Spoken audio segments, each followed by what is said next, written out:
Embrace boredom. The hidden power of doing nothing. Introduction. Embrace boredom. There's a strange tension in modern life.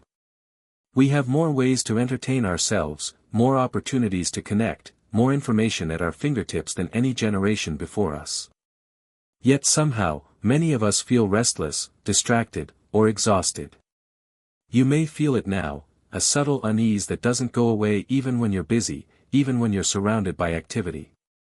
It's as if your mind is never fully at peace. Have you ever wondered why that is? Why a few quiet moments can feel so uncomfortable?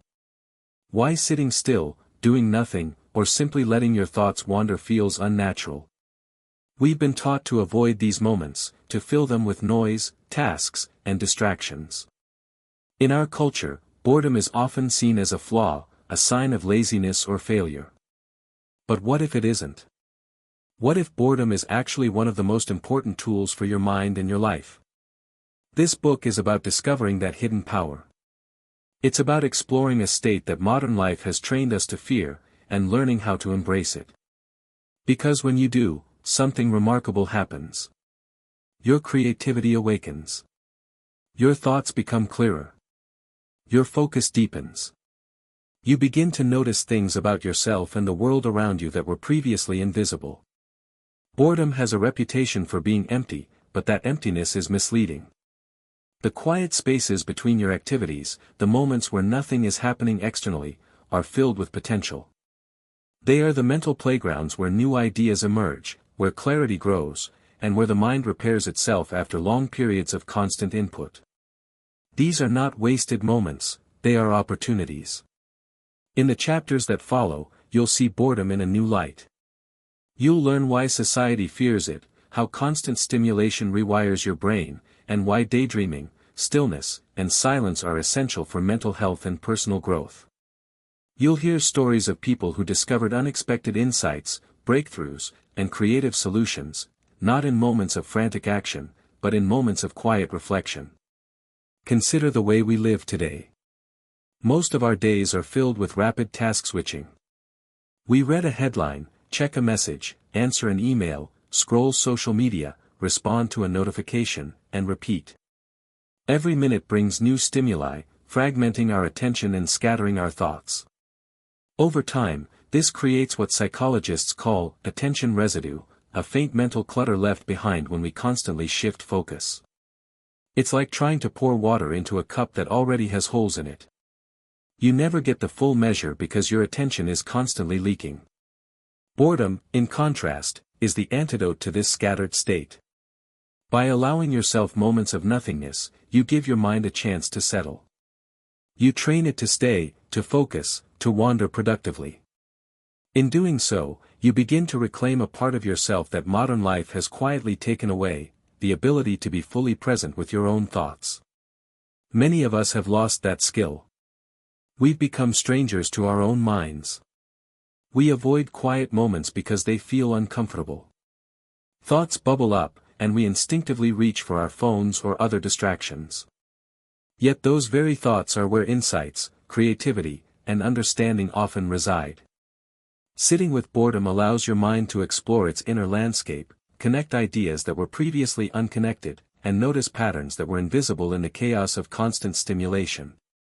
Throughout history, some of the most remarkable ideas and inventions have arisen in these quiet spaces. Thomas Edison experimented in solitude, Albert Einstein often walked alone and let his thoughts drift, and countless writers discovered storylines while staring out windows or listening to the rhythm of rain. These moments of stillness are not trivial, they are the conditions under which the mind can truly flourish. And it's not just about creativity. Boredom fosters focus. It builds attention muscles that modern distractions have weakened. It teaches patience, reflection, and resilience. When your mind becomes comfortable with stillness, you develop the capacity to concentrate deeply, to think critically, and to solve problems that scattered attention cannot. In short, boredom is not the absence of productivity, it is the hidden foundation for it. This audiobook is designed to guide you through that transformation.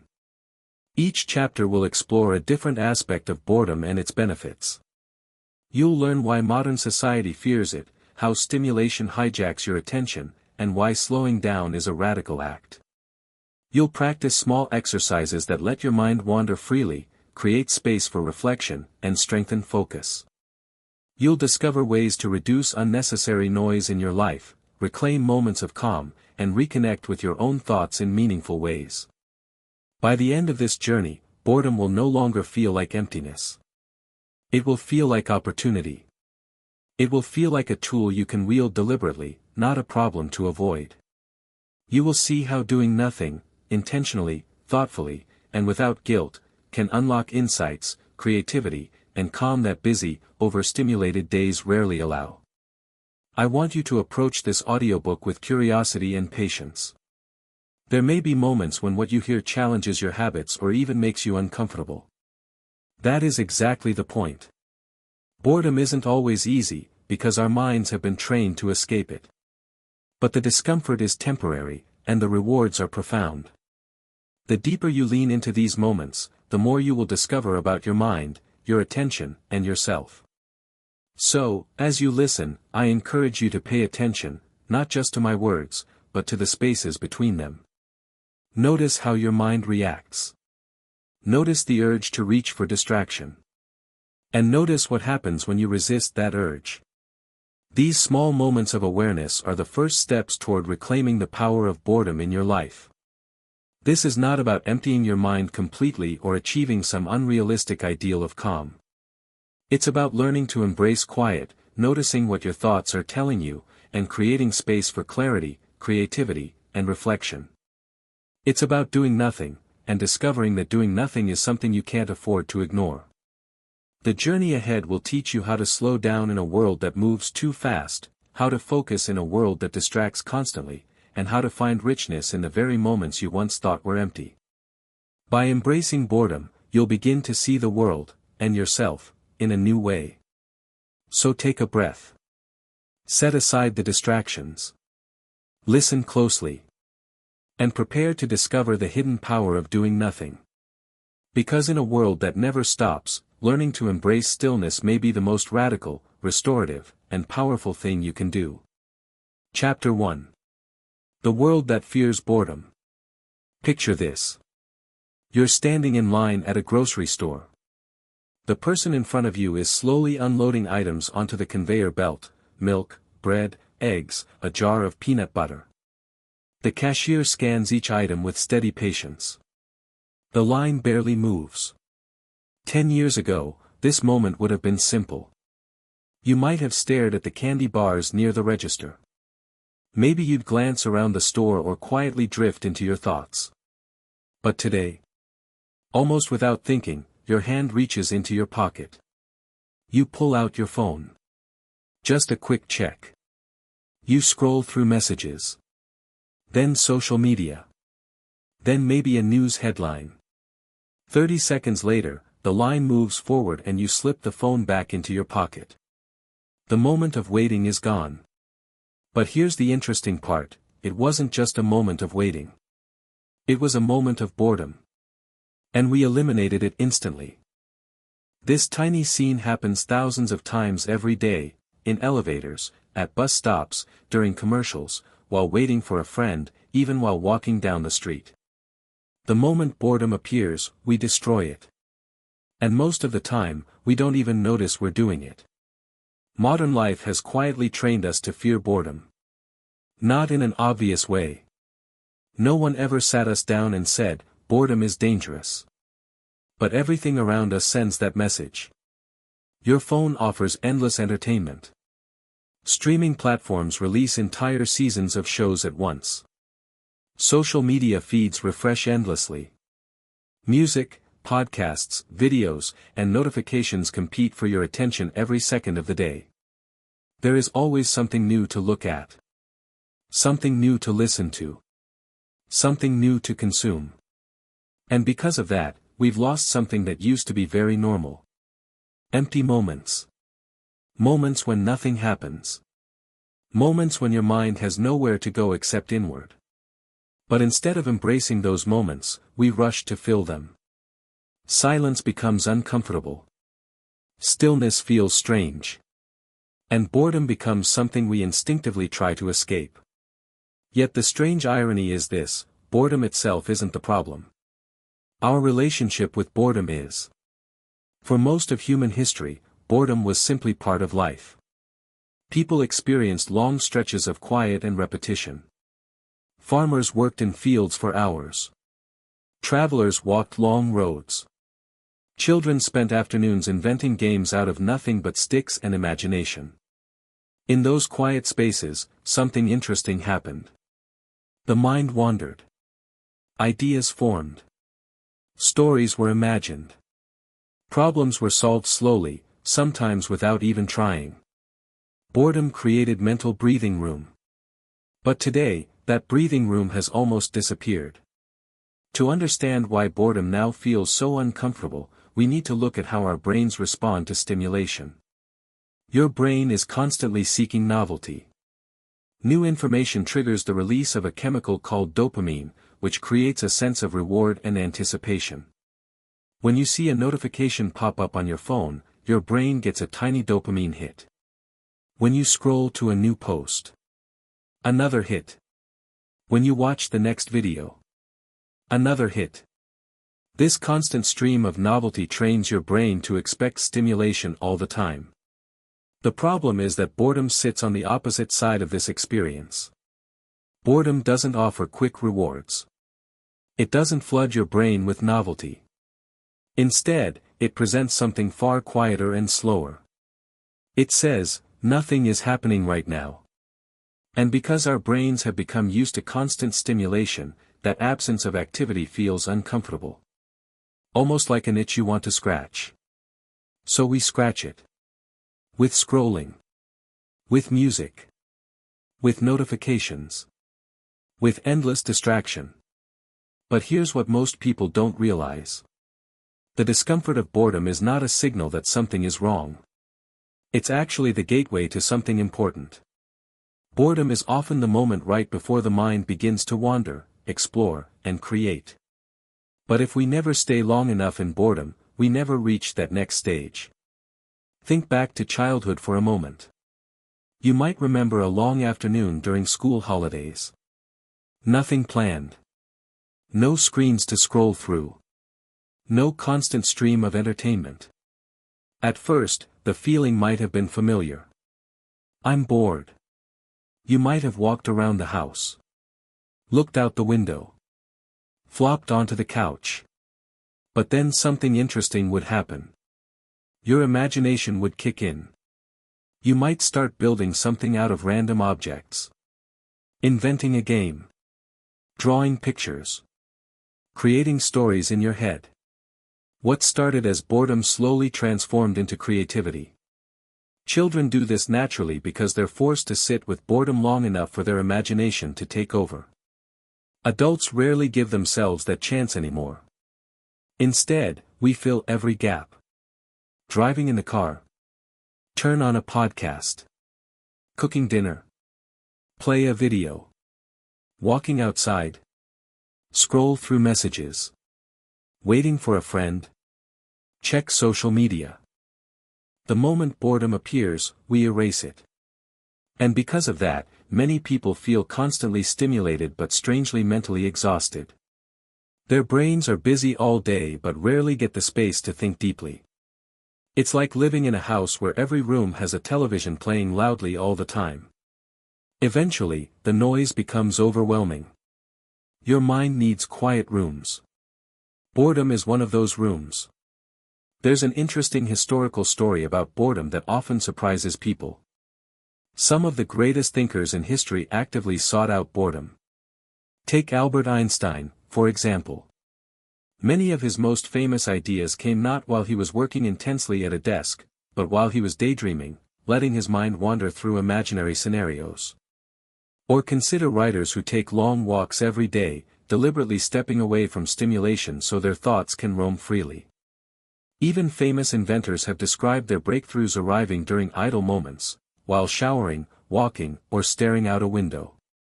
These weren't moments of intense productivity. They were moments of mental space. And mental space often begins with boredom. But here's the difference between their world and ours. They didn't carry a device in their pocket capable of delivering endless distraction every time a quiet moment appeared. Today, boredom rarely gets the chance to grow into something meaningful because we interrupt it almost immediately. Imagine planting a seed and digging it up every 10 seconds to see if it has sprouted. That's how we treat boredom. The seed never has time to grow. Now take a moment to reflect on your own life. Think about the last time you were truly bored. Not mildly distracted. Not scrolling while waiting. But genuinely bored. When was the last time you sat somewhere with nothing to do and no screen to escape into? For many people, that moment is surprisingly hard to remember. And if boredom does appear, it often triggers discomfort. You might feel restless. You might feel impatient. You might even feel anxious. That reaction is not unusual. In fact, studies have shown that people sometimes prefer mild discomfort over sitting alone with their thoughts for too long. In one famous experiment, participants were left alone in a quiet room with nothing to do. The only object in the room was a button that delivered a mild electric shock. Many participants chose to shock themselves rather than sit quietly with their thoughts. Think about that for a moment. People would rather experience pain than boredom. That tells us something powerful about the modern mind. We've become so unused to stillness that it feels threatening. But boredom itself isn't dangerous. It's simply unfamiliar. And like many unfamiliar experiences, the more we avoid it, the more uncomfortable it seems. So what would happen if you stopped avoiding boredom? What if, instead of reaching for your phone every time silence appeared, you allowed yourself to sit in that quiet moment? At first, it might feel strange. Your mind might search desperately for stimulation. You might feel the urge to check something, read something, listen to something. But if you stay there, just a little longer, something interesting begins to happen. Your thoughts start to move differently. Instead of reacting to external information, your brain starts generating its own. Memories appear. Ideas surface. Questions form. Your mind begins connecting dots that were previously buried under layers of distraction. This is the quiet power hidden inside boredom. It creates the conditions for deeper thinking. And deeper thinking is something our modern world desperately lacks. Here's a simple exercise you can try sometime today. The next time you're waiting for something, maybe an elevator, a train, or your coffee order, resist the automatic urge to reach for your phone. Just stand there. Look around. Notice the environment. Notice the sounds. Notice the small details you usually ignore. Then let your mind wander. You don't need to force anything. Just allow your thoughts to move naturally. At first, it may feel awkward. But give it a minute. Then another minute. You may be surprised by what begins to surface. A memory. An idea. A solution to a problem you hadn't been thinking about consciously. This simple moment of boredom becomes a doorway into deeper awareness. And the more you practice it, the more comfortable it becomes. The truth is, boredom is not the enemy we've been taught to believe it is. It's not a sign that life is empty. It's not something that needs to be eliminated. Instead, boredom is a signal. A quiet invitation from your mind. An invitation to slow down. To pause.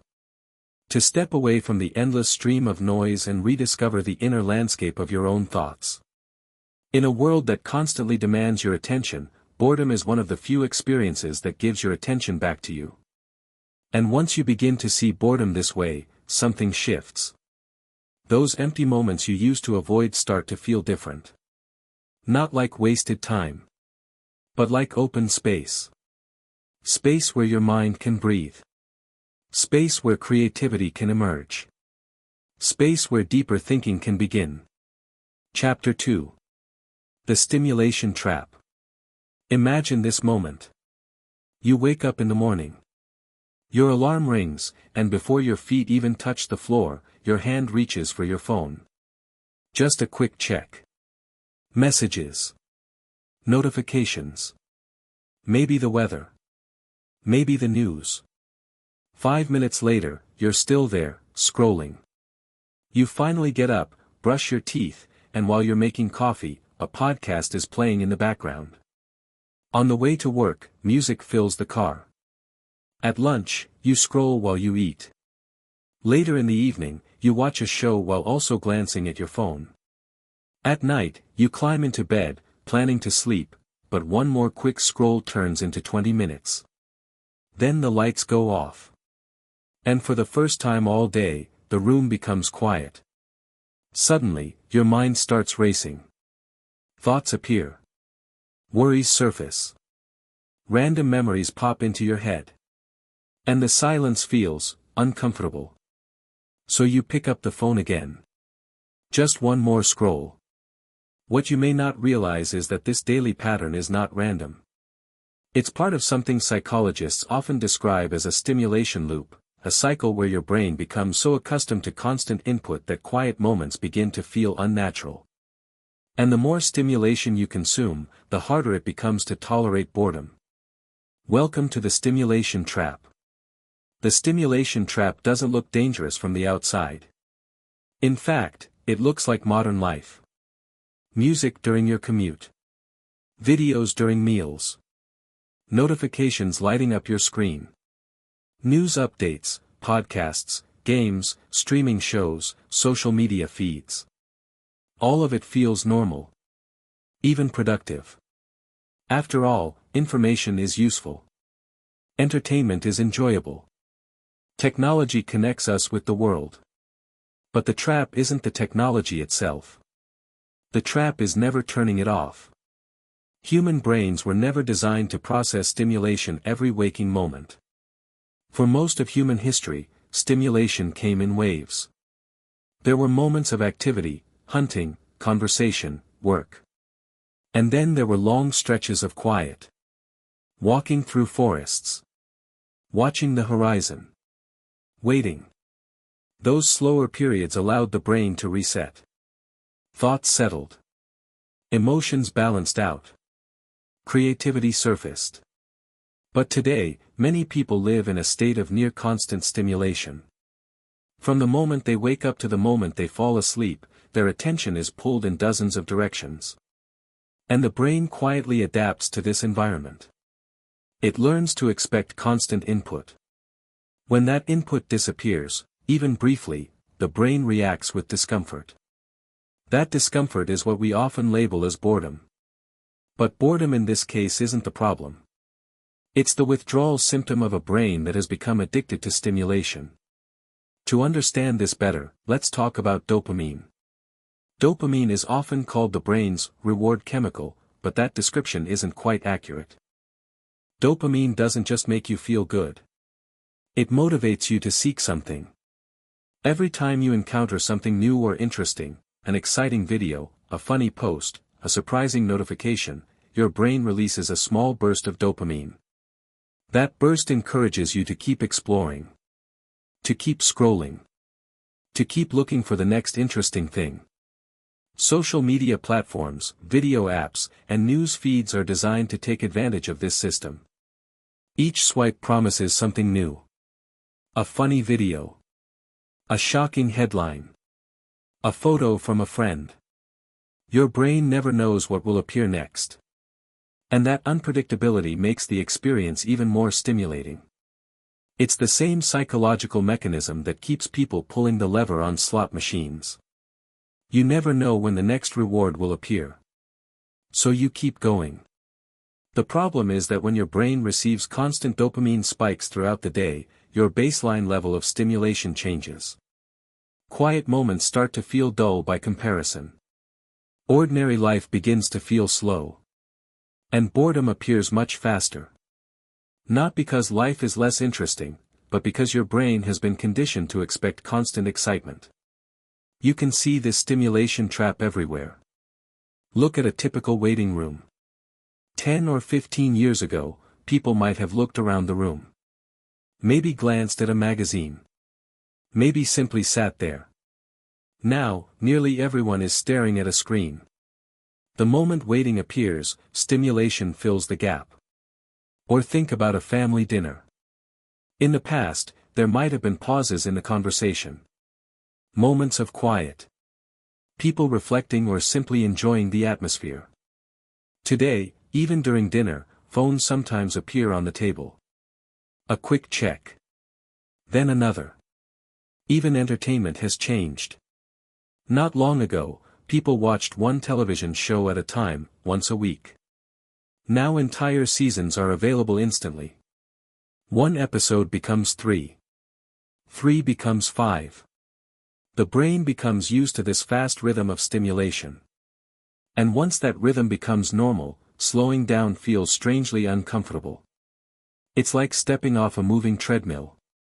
But here's the hidden cost of this constant stimulation. Your brain begins to lose its ability to tolerate mental stillness. Without stillness, deeper thinking becomes difficult. Without stillness, creativity struggles to emerge. Without stillness, emotional processing gets delayed. Think about it this way. Imagine a glass of muddy water. If the water is constantly shaken, the mud never settles. The water remains cloudy. But if the glass is placed on a table and left alone, the mud slowly sinks to the bottom. The water becomes clear. Your mind works the same way. When stimulation constantly shakes your attention, your thoughts stay cloudy.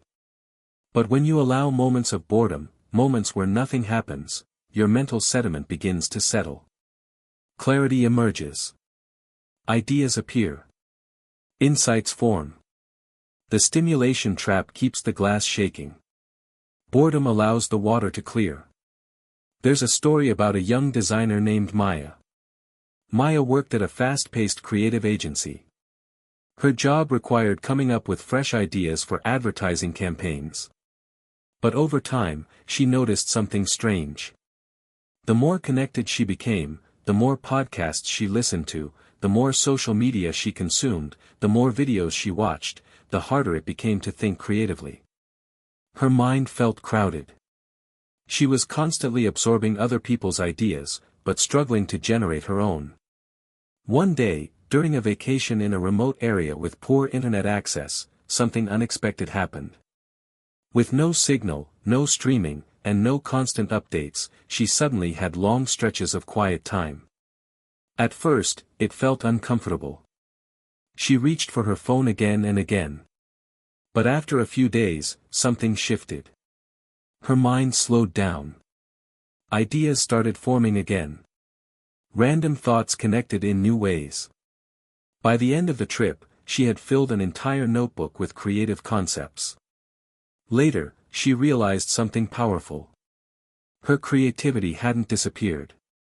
It had simply been buried under too much stimulation. Once the noise faded, her mind remembered how to think again. Now consider your own daily life. How often does your brain experience true quiet? Not silence with music in the background. Not relaxation while scrolling through a feed. But genuine mental stillness. Moments when nothing demands your attention. Moments when your thoughts are free to wander. If those moments are rare, you're not alone.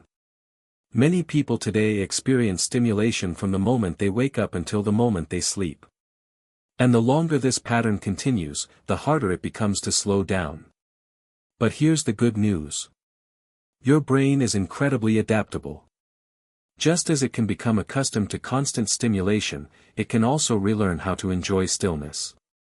The key is gradual change. You don't need to throw away your phone or move to a cabin in the woods. You simply need to start reclaiming small pockets of boredom. Here's something simple you can try. Choose one ordinary moment during your day, a moment that you normally fill with stimulation. Maybe it's brushing your teeth. Maybe it's waiting for the kettle to boil. Maybe it's standing in line somewhere. And during that moment, do nothing. No phone. No music. No podcast. Just be present. Notice your surroundings. Notice your breathing. Notice your thoughts. At first, your brain might protest. It may feel restless. That's normal. You're stepping outside the stimulation loop. But if you keep practicing these tiny pockets of boredom, something interesting will begin to happen. Your mind will start to relax into the quiet. Thoughts will appear more naturally. And the constant urge for stimulation will begin to fade. This is how you slowly escape the stimulation trap. Not by rejecting technology completely, but by restoring balance. By remembering that your brain needs both stimulation and stillness. The truth is, the modern world will always offer endless stimulation. That part isn't going away. There will always be another video, another message, another headline competing for your attention. But you have a choice. You can allow the world to fill every moment of your mental space. Or you can protect small islands of quiet where your mind can breathe. Those quiet islands may look like boredom on the surface. But underneath, something far more valuable is happening. Your brain is resetting. Your thoughts are settling. Your creativity is waking up again. Chapter 3. The Hidden Psychology of Boredom. Picture yourself on a long flight. The plane has reached cruising altitude. The engines hum softly in the background. Outside the window, clouds stretch endlessly beneath the wings. For the first hour, you're entertained. Maybe you watch a movie, scroll through your phone, read something. But eventually, the battery starts to fade. The movie ends. The internet connection drops. Suddenly, there's nothing left to do. You shift in your seat. You glance around the cabin. People are sleeping. A few passengers stare at their screens. The overhead lights glow softly. And then it arrives. That quiet, slightly restless feeling. Boredom. At first, it feels uncomfortable. Your mind searches for something, anything, to latch onto. But after a while, something strange begins to happen. Your thoughts start to drift. You remember something from years ago. A conversation. A place you once visited. Then another thought appears. A problem you've been dealing with lately. Maybe an idea about something you want to change in your life. The thoughts keep unfolding, one after another, almost like watching clouds slowly move across the sky. Without realizing it, your mind has entered a completely different mode of thinking. And this is where boredom becomes fascinating. Because boredom isn't simply the absence of activity. It's the beginning of a psychological process that most of us rarely allow to happen. Most people think boredom means the brain has nothing to do. But in reality, boredom often signals that the brain is switching gears. When you're constantly stimulated, scrolling, watching, reacting, your brain operates in what psychologists sometimes call task mode. In this mode, your attention is focused outward. You're processing information. Responding to notifications. Reacting to what appears on a screen or in front of you. It's fast, reactive, and externally driven. But when external stimulation disappears, your brain doesn't simply shut down. Instead, it often shifts into another mode entirely. A quieter, more reflective state known as the default mode network. This network becomes active when your mind is wandering, when you're daydreaming, reflecting, imagining, or thinking about the past and future. And here's the remarkable part. Many of the brain's most powerful processes happen in this mode. Self-reflection. Creative thinking. Problem solving. Memory consolidation. Emotional processing. All of these functions flourish when your brain is allowed to drift without constant external input. Boredom, in many cases, is the doorway into this state. But if you escape boredom too quickly, the doorway never fully opens. Imagine your mind as a busy city intersection. When stimulation is constant, traffic moves fast. Cars rush through the streets. Signals change rapidly. Everything feels active and crowded. But when the traffic slows, when stimulation fades, the city becomes quieter. And in that quiet, different things become visible. You notice small details you previously ignored. Connections appear between places that once seemed unrelated. Paths open that were hidden in the noise. This is what boredom does for the mind. It slows down the traffic. It creates mental space where deeper thinking can happen. But modern life rarely allows that space to exist. There's a researcher named Dr. Sandy Mann who has spent years studying boredom and creativity. In one of her experiments, participants were asked to perform a deliberately boring task, copying numbers from a phone book for 15 minutes. Afterward, they were given a creative challenge: think of as many uses as possible for a simple object, like a plastic cup. The results were surprising. The participants who experienced boredom first generated more creative ideas than those who did not. Why? Because boredom pushed their brains into a state where the mind began wandering and exploring. Instead of reacting to external stimulation, their thoughts started generating new connections internally. It's similar to what happens during long showers, quiet walks, or idle car rides. Moments when the mind drifts freely. Many people report their best ideas appearing during these periods. Not while staring intensely at a screen, but while doing nothing in particular. There's a well-known story about a scientist named Friedrich August Kekulé. In the 1800s, chemists struggled to understand the structure of a molecule called benzene. The puzzle seemed impossible. Kekulé worked on the problem for years without solving it. Then one evening, while resting in front of a fireplace, he drifted into a daydream. In his mind, he imagined atoms dancing like snakes. Suddenly, one of the snakes grabbed its own tail, forming a ring. That image sparked the insight he needed. The structure of benzene was a ring. The idea that had eluded scientists for years appeared during a moment of mental wandering. It wasn't forced through intense concentration. It emerged from the relaxed, imaginative state that boredom often creates. This pattern appears again and again in creative breakthroughs. Great ideas rarely arrive when the brain is overwhelmed with stimulation. They appear when the mind has room to wander. But boredom does something else that's equally important. It forces us to encounter our own thoughts. And that can be uncomfortable. When external distractions disappear, your inner world becomes louder. You might suddenly notice worries you've been avoiding. Questions about your life. Unfinished emotions.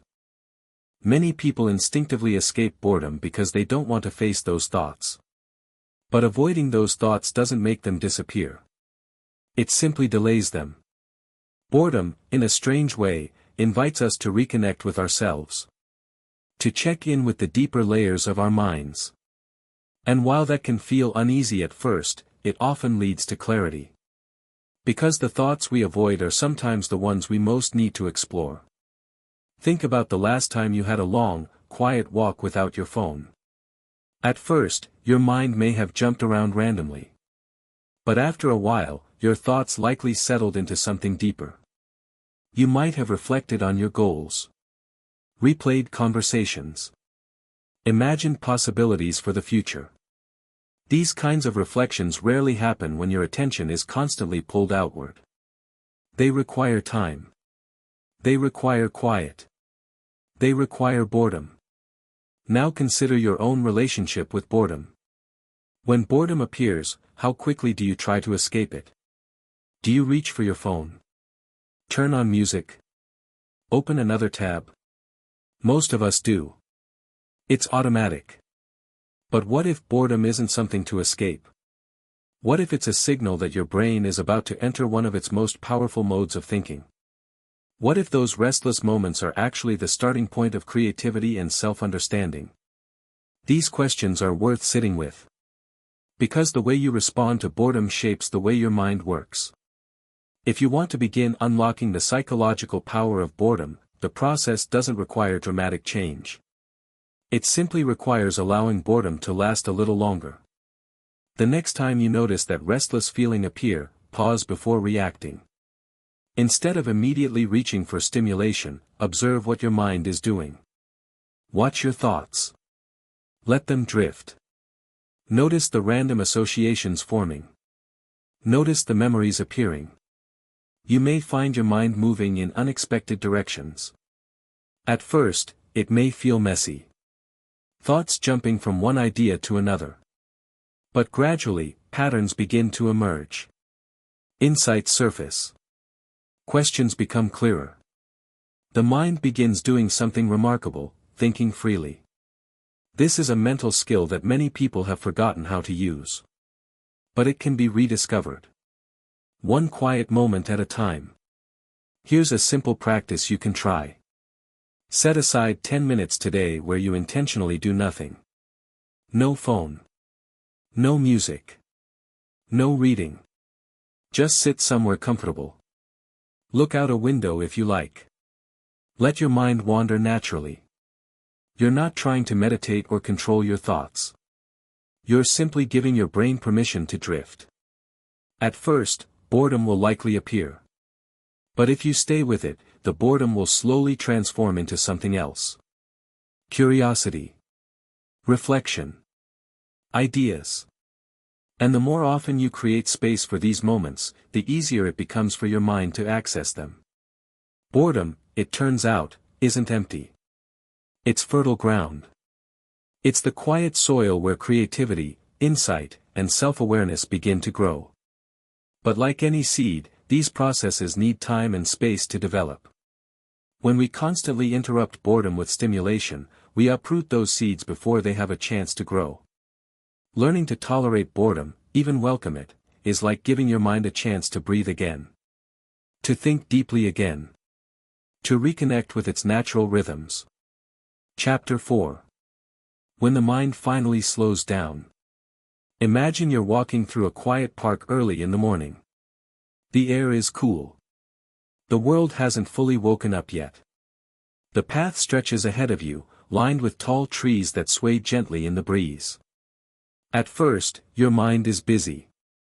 You're thinking about the day ahead. Emails you need to answer. Conversations you had yesterday. Plans, worries, reminders. Your thoughts bounce quickly from one thing to another. But as you keep walking, something subtle begins to change. The rhythm of your steps becomes steady. The sounds of birds replace the noise of traffic. Your breathing slows. And gradually, almost without you noticing, your mind begins to quiet down. The thoughts are still there, but they're moving more slowly now. Instead of racing past each other, they drift gently through your awareness. It feels different. Lighter. Calmer. In this moment, your mind has finally done something it rarely gets the chance to do. It has slowed down. And that simple shift, from mental chaos to mental calm, changes everything. Most of us live with minds that are constantly running at full speed. From the moment we wake up, information pours in. Messages. Headlines. Notifications. Conversations. Responsibilities. Our brains jump from task to task, reacting to whatever demands our attention next. Even when we're resting, we're often still consuming something. A video. A podcast. A scroll through social media. The result is a mind that rarely gets a break. It's like driving a car in high gear all day long without ever easing off the accelerator. Eventually, something inside us begins to feel tired. Not just physically tired. Mentally tired. Emotionally tired. And yet, many people try to solve this exhaustion by adding more stimulation, more entertainment, more information, more distractions. But the real solution often lies in the opposite direction. The mind doesn't need more activity. It needs less. It needs moments where the engine can slow down. Where the gears can shift into something quieter. And that's where boredom becomes surprisingly valuable. Boredom is often the first sign that your mind is beginning to step out of its constant rush. When the stimulation fades, your brain initially feels restless. It searches for something to grab onto. But if you stay in that quiet moment long enough, something remarkable begins to happen. Your mental speed changes. Instead of reacting to external input, your brain starts settling into its natural rhythm. It's similar to what happens when muddy water is left alone in a glass. When the glass is shaken, the particles swirl wildly. But when the glass sits still, the particles slowly sink to the bottom. The water clears. Your thoughts behave the same way. When your attention is constantly stirred by stimulation, your mind remains cloudy. But when your mind slows down, clarity begins to emerge. Ideas organize themselves. Emotions become easier to understand. Problems appear less overwhelming.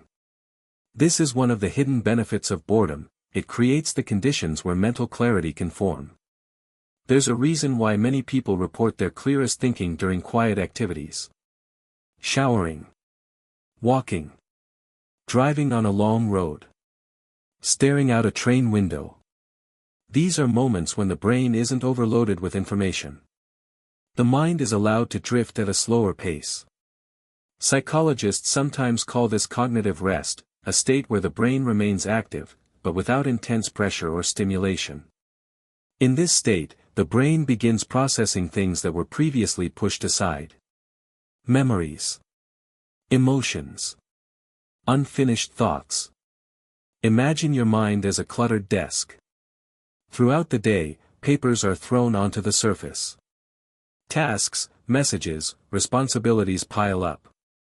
If the desk is never cleared, it eventually becomes overwhelming. But when you stop adding new papers and give yourself time to sort through the pile, everything becomes manageable again. Moments when the mind slows down allow this mental sorting process to happen. Without them, the clutter keeps growing. There's a story about a man named Daniel who worked in a fast-paced corporate job. His days were packed with meetings, emails, and deadlines. His phone buzzed constantly. Even during lunch breaks, he checked messages. Over time, Daniel began feeling mentally foggy. He struggled to concentrate. Small problems felt overwhelming. At night, he often felt exhausted but unable to relax. One weekend, he decided to take a long hike in the mountains with a friend. For several hours, they walked through quiet trails with no cell service. At first, Daniel's mind felt chaotic. He kept thinking about work. But after a while, something shifted. His thoughts slowed. The tension he'd been carrying began to soften. He noticed details he hadn't paid attention to before, the sound of wind through the trees, the rhythm of his footsteps, the warmth of sunlight filtering through leaves. By the end of the hike, his mind felt clearer than it had in months. The problems that once felt overwhelming now seemed manageable. Nothing about his work had changed. But his mental state had. His mind had finally slowed down long enough to reset. This slowing down is deeply connected to how the nervous system works. Your body operates with two main modes. One mode is often called the fight-or-flight system. It activates when you're under pressure, reacting quickly to challenges or threats. The other is known as the rest and digest system. This mode supports recovery, reflection, and calm thinking. Modern life often keeps us stuck in the first mode. Constant notifications, deadlines, and stimulation signal to the brain that it must remain alert. Even if the threats aren't physical, the brain still interprets the environment as demanding constant attention. But when the mind slows down, when boredom and quiet appear, the body begins shifting into that second mode. Heart rate slows. Breathing deepens. Stress hormones decrease. In this calmer state, the brain becomes more capable of reflection, creativity, and emotional balance. Boredom, in this sense, is like a doorway. On one side is constant stimulation. On the other side is a calmer mental landscape where deeper thinking can occur. But reaching that calmer state requires patience. Because when the mind first begins to slow down, it often feels uncomfortable. You might notice restlessness. You might feel the urge to check your phone. Your brain may search for something to fill the silence. That's normal. You're stepping outside the rhythm your brain has grown used to. But if you stay there long enough, the discomfort fades. And in its place comes something surprising. Relief. Calm. A sense of mental spaciousness. It's the feeling of your mind finally being allowed to breathe. Take a moment right now and think about your typical day. How often does your mind experience true stillness? Not distraction disguised as relaxation. Not entertainment filling the background. But genuine mental quiet. Moments where nothing demands your attention. Where your thoughts are free to unfold naturally. If those moments are rare, it's not your fault.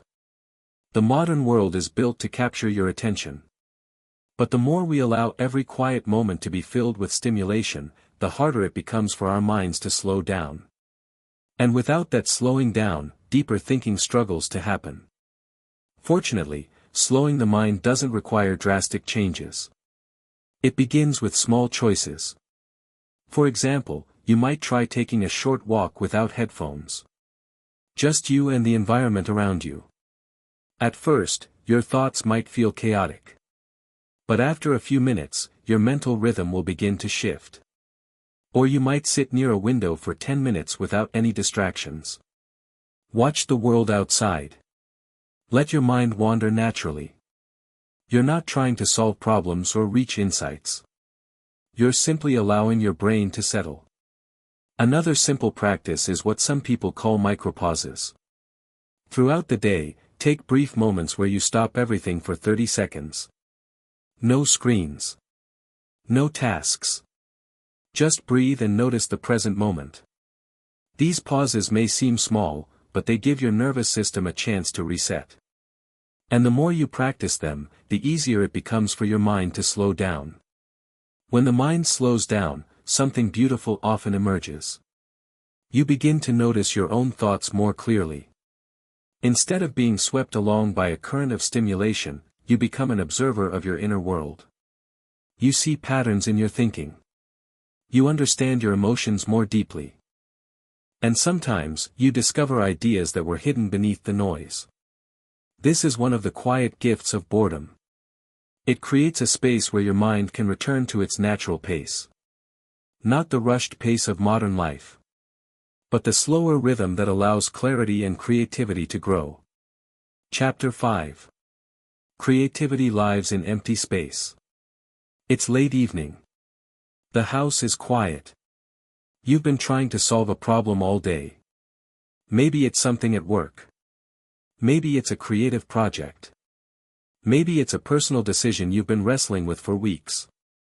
You sat at your desk earlier, staring at the screen, trying to force an answer. You searched for ideas, read articles, watched videos, hoping something would spark a solution. Nothing came. Eventually, you gave up. Now you're standing in the kitchen washing dishes. Warm water runs over your hands.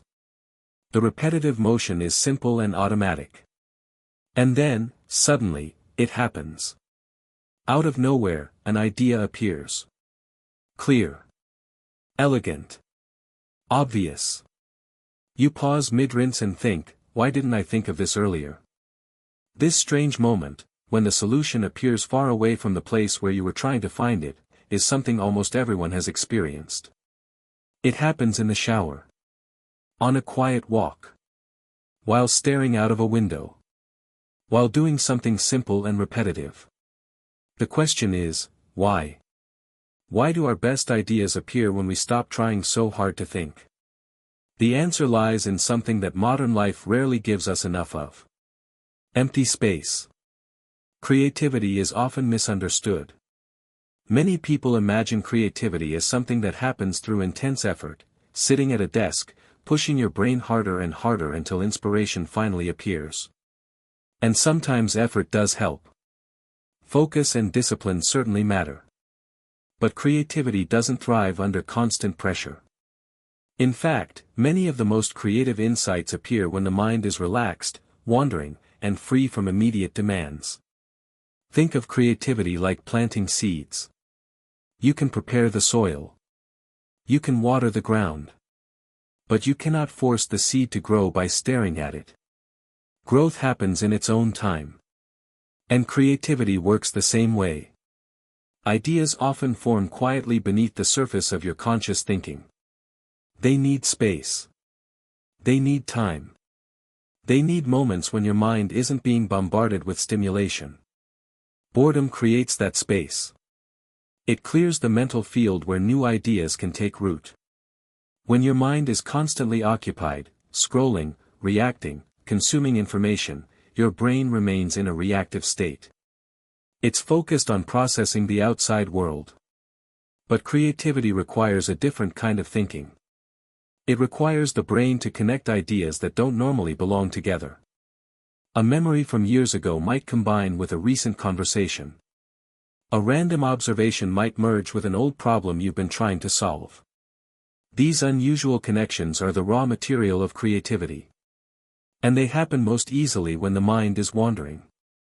Psychologists sometimes call this associative thinking.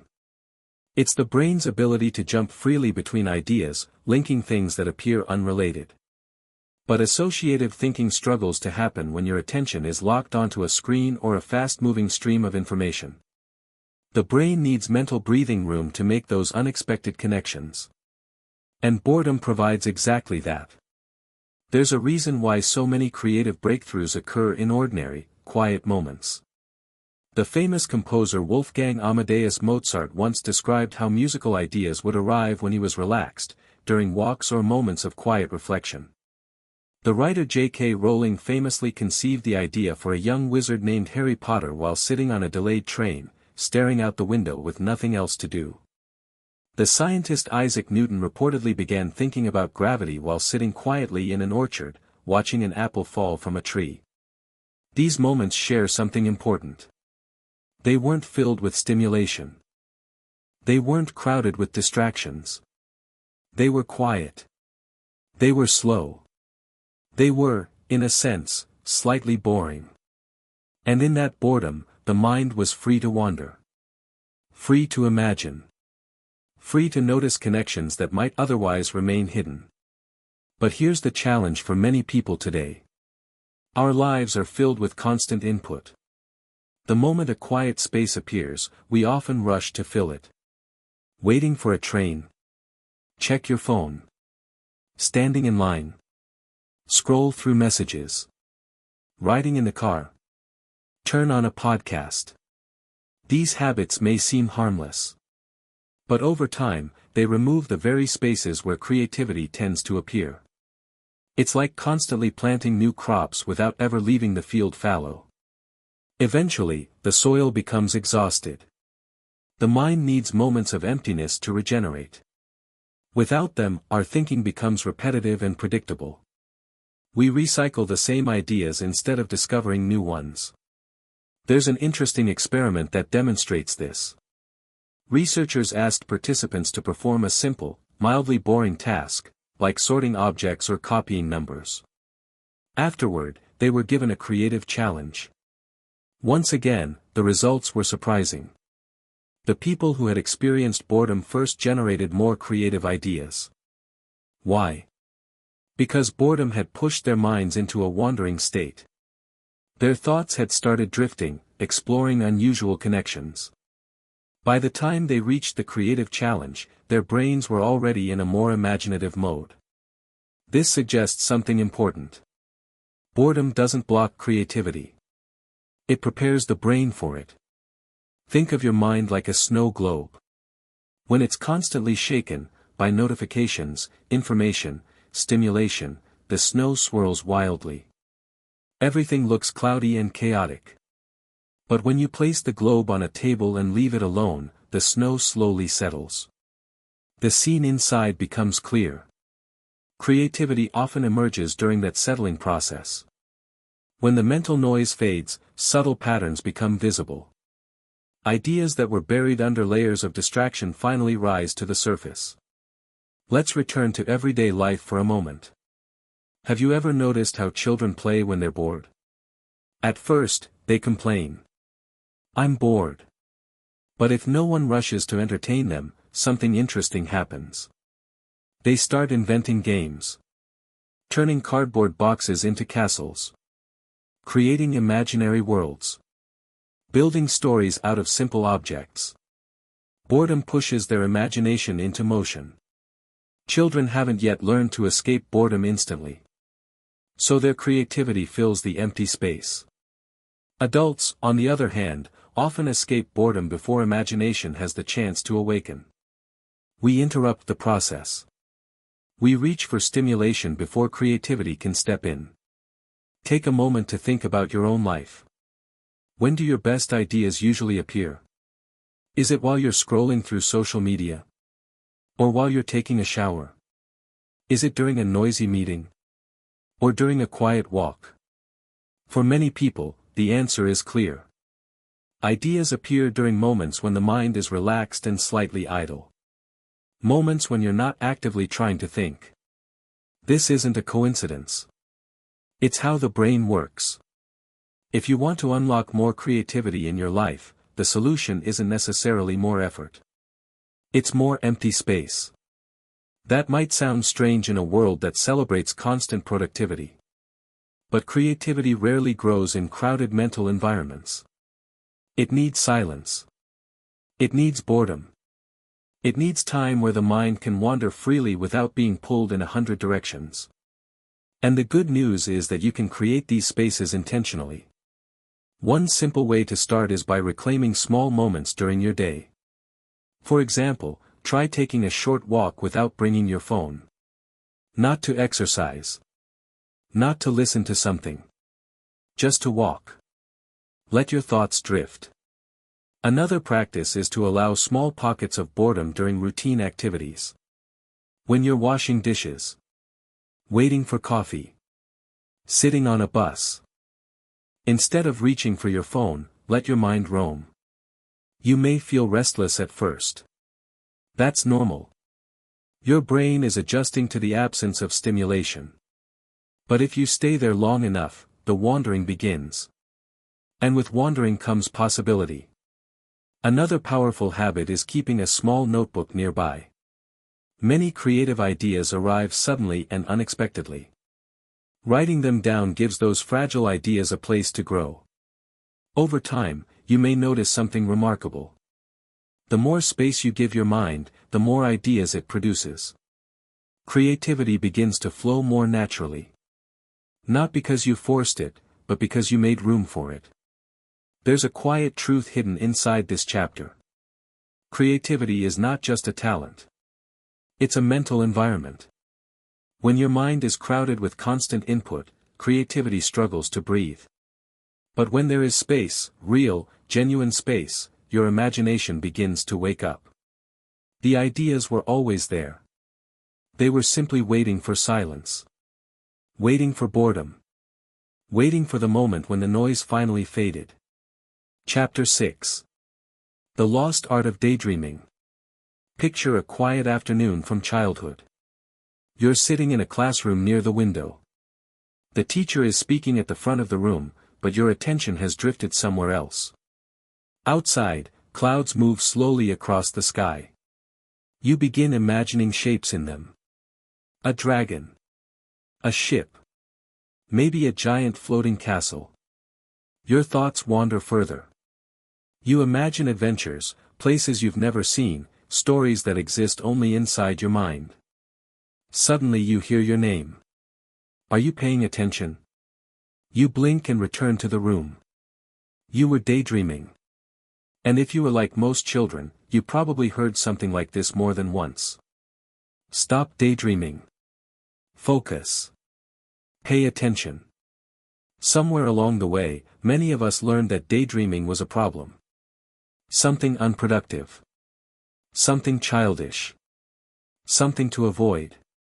So we trained ourselves to stay focused, stay busy, stay stimulated. But what if daydreaming was never the enemy? What if it was actually one of the mind's most powerful abilities? And what if, in our rush to eliminate boredom, we've quietly lost one of the most important mental tools we have? Daydreaming is often misunderstood. When people hear the word, they imagine someone zoning out, wasting time, drifting aimlessly without purpose. But from a psychological perspective, daydreaming is far more complex and valuable than that. Daydreaming is what happens when the mind wanders freely, when it's not tightly focused on a specific task. Instead of reacting to the outside world, your brain begins exploring the inside world. Memories. Imaginations. Possibilities. Questions. Connections. It's a mental playground where ideas move freely without rigid structure. And this wandering state turns out to be incredibly important for creativity, problem-solving, emotional processing, and self-understanding. But here's the problem. Daydreaming requires something that modern life rarely provides. It requires idle time.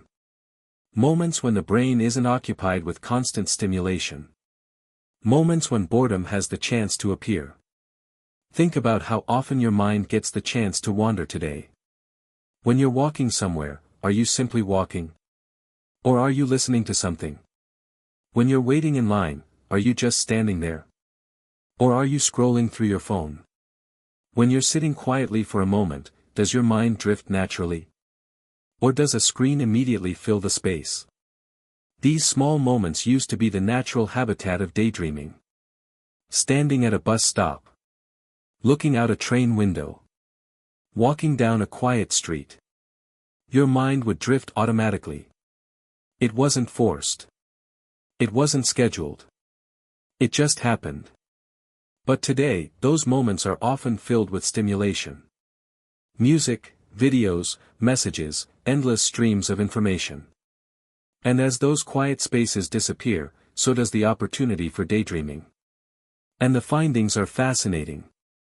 When you're daydreaming, the brain activates a network known as the default mode network.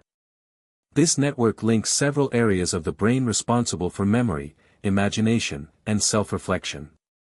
When this network is active, your brain begins doing something remarkable. It starts simulating experiences. You replay past conversations. You imagine future possibilities. You rehearse scenarios. You explore what-if questions. In many ways, daydreaming allows the brain to practice life before it happens.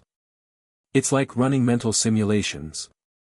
This process helps people understand themselves better. It also helps them solve problems creatively. When your mind wanders, it's constantly connecting dots between past experiences and future possibilities.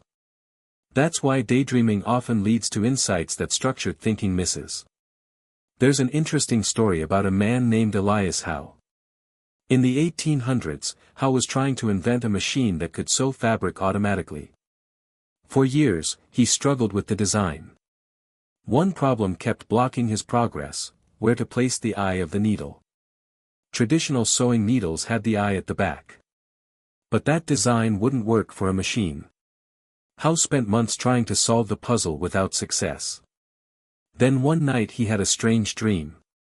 In the dream, he was captured by a group of warriors who threatened him with spears. As he looked at the spears, he noticed something unusual. Each spear had a hole near the tip. When he woke up, the idea struck him instantly. The sewing machine needle needed the eye near the tip, not the back. That insight changed everything. His invention became one of the most important industrial breakthroughs of the century. And the idea didn't arrive during intense concentration. It appeared during a moment when his mind was drifting. When the brain was free to make unexpected connections.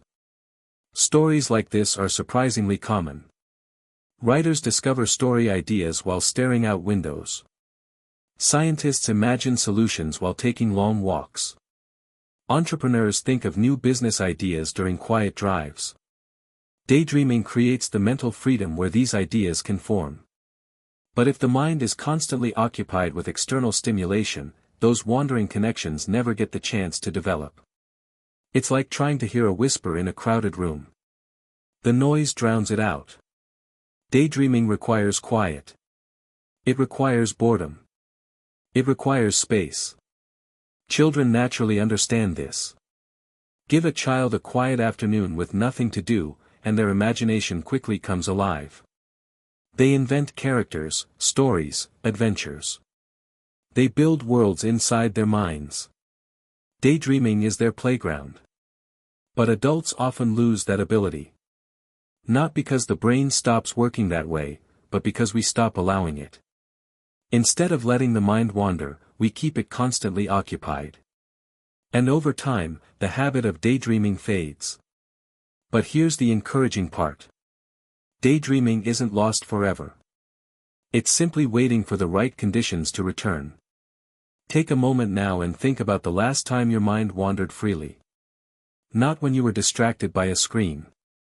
But when your thoughts drifted naturally. Maybe you were driving somewhere alone. Maybe you were sitting quietly by a window. Maybe you were walking through nature. During those moments, your thoughts likely moved in unpredictable ways. You remembered things. Imagined things. Considered possibilities. Your mind was exploring. This wandering process may feel random, but it often leads somewhere meaningful. Ideas slowly take shape. Emotions become clearer. Questions find new perspectives. That's the hidden value of daydreaming. It allows the brain to explore its own landscape. So how do you bring daydreaming back into your life? The answer is surprisingly simple. You allow boredom to exist again. You create moments where the mind has nothing specific to do. One way to do this is by reclaiming ordinary activities. Try taking a short walk without headphones. No music. No podcast. Just you and the environment. At first, your mind may feel restless. But soon it will begin drifting naturally. Another approach is to create small, thinking spaces during your day. For example, sit quietly for 10 minutes with no distractions. Look out a window. Let your thoughts wander wherever they want. Don't try to control them. Don't force ideas. Just observe the movement of your mind. You may be surprised by where it goes. Longer drives can also become opportunities for daydreaming. Instead of automatically filling the silence with audio, allow some parts of the journey to remain quiet. The rhythm of the road often helps the mind wander in creative ways. And one of the most powerful habits is simply noticing when your mind begins to drift. Instead of pulling it back immediately, let it continue exploring. Follow the thought. See where it leads. You might discover insights you didn't expect. The truth is, daydreaming is not a waste of time. It's one of the ways the brain organizes experiences, explores ideas, and imagines the future. It's the mind's natural laboratory. And boredom is often the door that leads there. When we eliminate boredom entirely, we close that door. But when we allow quiet moments to exist, the door opens again. Your mind begins wandering. And in that wandering, something remarkable happens. You reconnect with the most creative part of your thinking. Chapter 7. Training your mind to focus. Imagine sitting down to work on something important. Maybe it's a project you've been meaning to finish. Maybe it's a report, a creative task, or even something as simple as reading a book you've been wanting to start. You open the document. You begin reading the first paragraph. And then, buzz. A notification appears on your phone. You glance at it for just a second. A message from a friend. You reply quickly and return to your work. Another minute passes. Then another notification. This time it's an email. You check it. Then another. Before you realize it, 20 minutes have passed, and you're no longer working on the task you originally sat down to complete. Your attention has wandered through messages, news updates, and social media posts. Eventually, you close everything and try to focus again. But something feels different. Your mind feels scattered. You read the same sentence 3 times without absorbing it. The task that should have taken 15 minutes now feels strangely difficult. If you've experienced this before, you're not alone. In fact, this struggle with focus has quietly become one of the defining challenges of modern life. And one of the surprising solutions to this problem lies in something we've been avoiding throughout this book. Boredom. At first glance, boredom and focus seem like opposites. Focus sounds productive. Boredom sounds unproductive. But the relationship between the two is far more interesting than it appears. In many ways, boredom acts as training for attention. When your mind learns to sit with boredom without immediately escaping it, something powerful happens. Your brain strengthens its ability to stay with a single experience without jumping to the next stimulus. Think of attention like a muscle. Just like your physical muscles grow stronger through resistance, your attention grows stronger when it resists the urge to chase constant stimulation. But if you always give in to that urge, if every moment of boredom leads to a quick distraction, your attention never gets the chance to develop strength. It becomes restless, impatient, easily pulled in every direction. This is why so many people today struggle to focus deeply on one task. Their brains have been trained to expect frequent changes in stimulation. And when the stimulation slows down, the mind starts looking for the next hit. There's an interesting pattern researchers have discovered about modern attention. Every time we switch tasks, checking a message while working, scrolling while watching a show, answering a notification while reading, we create what psychologists call attention residue. This means that part of our attention remains stuck on the previous activity even after we move on to the next one. Imagine trying to clean a window with a cloth that keeps leaving streaks behind. No matter how many times you wipe, the glass never becomes completely clear. Frequent task switching creates those same streaks in the mind. Your attention never fully settles. Instead, it becomes fragmented. And over time, this fragmentation makes deep focus feel harder and harder to achieve. But boredom offers an antidote. When you allow yourself to stay with a quiet moment, without reaching for stimulation, you're practicing something essential. You're teaching your mind how to stay. Stay with the moment. Stay with the thought. Stay with the task. And that ability to stay is the foundation of focus. Think about a time when you were completely absorbed in something. Maybe you were reading a novel that pulled you into its world. Maybe you were working on a creative project that made hours feel like minutes. Maybe you were building something, writing something, solving a challenging problem. In those moments, your attention probably felt steady and immersive. You weren't jumping between distractions. You were fully engaged. Psychologists sometimes call this state deep focus or flow. It's one of the most satisfying mental experiences a person can have. But reaching that state requires something our modern habits often disrupt. It requires uninterrupted attention. And uninterrupted attention requires a mind that isn't constantly searching for the next distraction. There's a story about a college student named Ryan who struggled with concentration. Ryan loved learning, but he noticed that studying had become incredibly difficult. He would sit down with his textbook, determined to focus. Within minutes, he'd check his phone. Then his email. Then a message. Then a video. An hour later, he'd realize he had barely read a few pages. Frustrated, Ryan decided to try a simple experiment. He left his phone in another room while studying. At first, it felt uncomfortable. His mind kept thinking about the phone. He felt restless and distracted. But after about 15 minutes, something shifted. His mind settled into the material. The ideas in the book became easier to understand. And by the end of the study session, he had absorbed far more information than usual. Ryan discovered something important. The initial discomfort he felt was not a sign that he couldn't focus. It was simply his brain adjusting to the absence of constant stimulation. Once he moved past that discomfort, his natural ability to concentrate returned. The same principle applies to boredom. When your mind first encounters a quiet moment, it may feel restless. You might experience the urge to reach for your phone or start another activity. But if you stay with the boredom just a little longer, your brain begins adapting. The restlessness fades. Your attention stabilizes. Your mind becomes capable of deeper engagement again. In other words, boredom helps recalibrate your attention span. It reminds your brain that it doesn't need constant novelty to stay engaged. Think of attention like a flashlight in a dark room.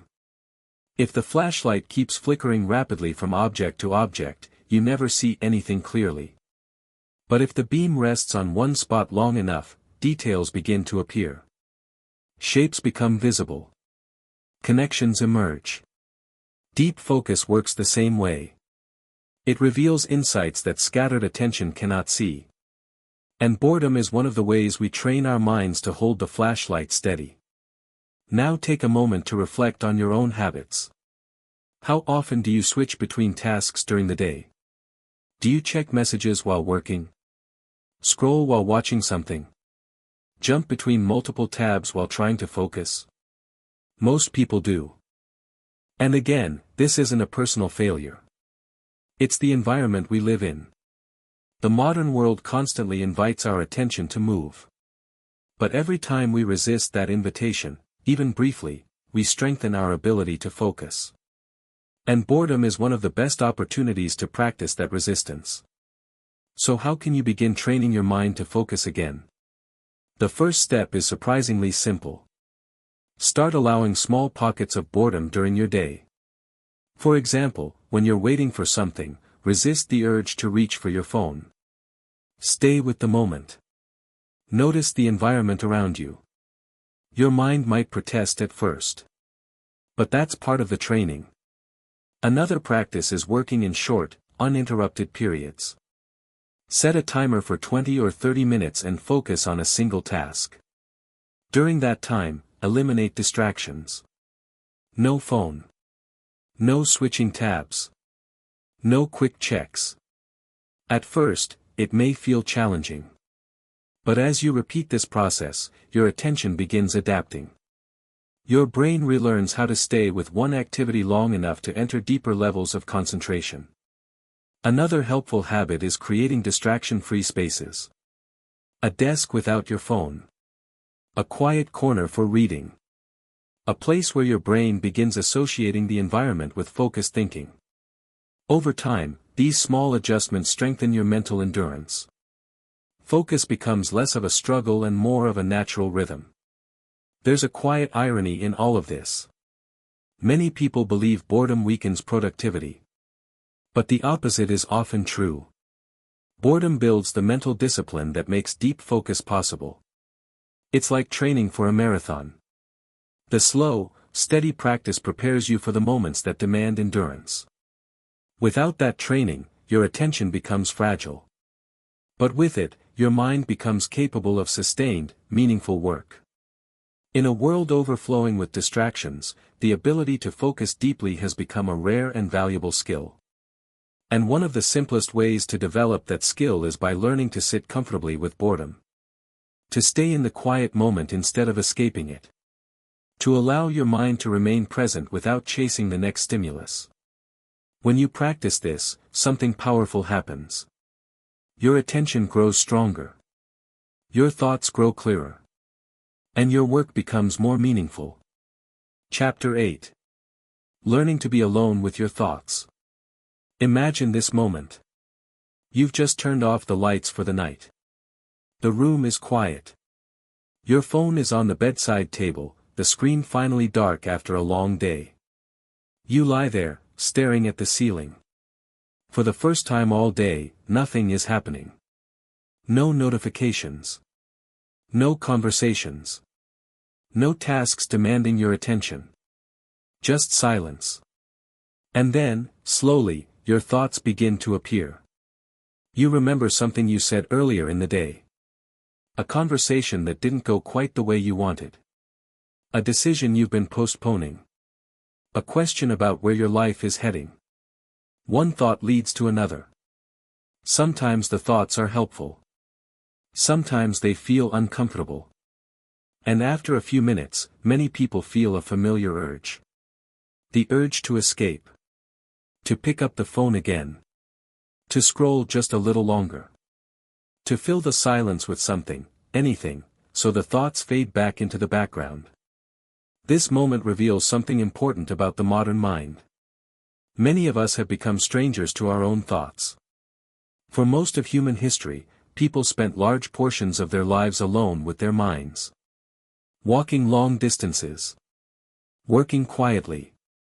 Sitting in silence. During these moments, thoughts naturally surfaced. Some were ordinary. Some were profound. But over time, people became familiar with the landscape of their own thinking. Today, that landscape is often hidden beneath layers of constant stimulation. Every quiet moment can be filled instantly. A video. A message. A headline. A feed that never ends. These distractions don't just entertain us. They shield us from our inner world. And while that shield can feel comforting in the short term, it also prevents something important from happening. Self-understanding. Learning to be alone with your thoughts is one of the most valuable, and most challenging, skills a person can develop. It requires facing the mental noise that appears when external noise disappears. Because when boredom removes the distractions, your mind becomes the main event. At first, this can feel overwhelming. Thoughts arrive quickly. Memories surface. Unfinished worries reappear. But here's the interesting part. Those thoughts were already there. They didn't appear because of the silence. They appeared because the silence allowed you to finally hear them. In many ways, learning to sit with your thoughts is like turning on the lights in a room that has been dark for a long time. At first, the sudden brightness can feel uncomfortable. But eventually, the room becomes familiar. You begin to understand what's inside. And that understanding gives you something powerful. Clarity. Psychologists have studied what happens when people are left alone with their thoughts. In one famous experiment, participants were placed in a quiet room with nothing to do for 15 minutes. No phone. No reading material. No music. Just their thoughts. Most people reported that the experience felt surprisingly uncomfortable. Some described it as boring. Others described it as restless. But the most surprising result was this: many participants preferred doing almost anything else, even experiencing a mild electric shock, rather than sitting quietly with their own thoughts. Think about that for a moment. A mild shock felt more appealing than 15 minutes of silence. This result doesn't mean people are weak or strange. It simply reveals how unfamiliar we've become with mental stillness. Our brains have grown used to external stimulation. When that stimulation disappears, the mind suddenly has space to wander, and that wandering can feel unpredictable. But if you stay with it long enough, something remarkable begins to happen. The thoughts that first felt chaotic begin to organize themselves. The mind settles. And what once felt uncomfortable becomes meaningful. Consider the experience of journaling. Many people who start writing their thoughts down describe something similar. At first, the page feels intimidating. Where do I begin? What do I even think about? But as the words start flowing, ideas appear that the person didn't realize were inside them. Writing reveals patterns in the mind. Connections between experiences. Hidden concerns. Unexpected hopes. This process works because journaling creates a moment where you are fully present with your thoughts. No distractions. No outside input. Just you and your mind. Boredom often plays a similar role. It creates the quiet conditions where those inner conversations can begin. There's a story about a man named Marcus who worked in a fast-paced marketing job. His days were packed with meetings, deadlines, and endless notifications. Every spare moment was filled with stimulation. Podcasts during the commute. Music while working. Social media during breaks. At night, he often fell asleep watching videos. One day, his phone battery died during a long train ride home. With no charger and no entertainment, Marcus had no choice but to sit quietly. At first, the silence felt uncomfortable. He kept reaching for his phone out of habit. But eventually, he gave up and stared out the window. The train rolled past neighborhoods, parks, and city lights. And slowly, his thoughts began to wander. He started thinking about his career. About how exhausted he'd been feeling. About the creative goals he'd once cared about but hadn't pursued in years. By the time the train reached his stop, Marcus had experienced something he hadn't felt in a long time. Clarity. That single hour of quiet reflection sparked a series of changes in his life. Not dramatic overnight transformations, but small shifts. He started carving out more quiet time during his day. Walking without headphones. Writing in a journal. Sitting with his thoughts instead of escaping them. Over time, those moments of reflection helped him reconnect with what mattered most. Your thoughts are like messages waiting to be heard. But if the room is filled with constant noise, those messages remain buried. Boredom lowers the volume of the outside world. And in that quiet, your inner voice becomes easier to hear. Sometimes that voice reveals worries you've been avoiding. Sometimes it reveals dreams you've forgotten.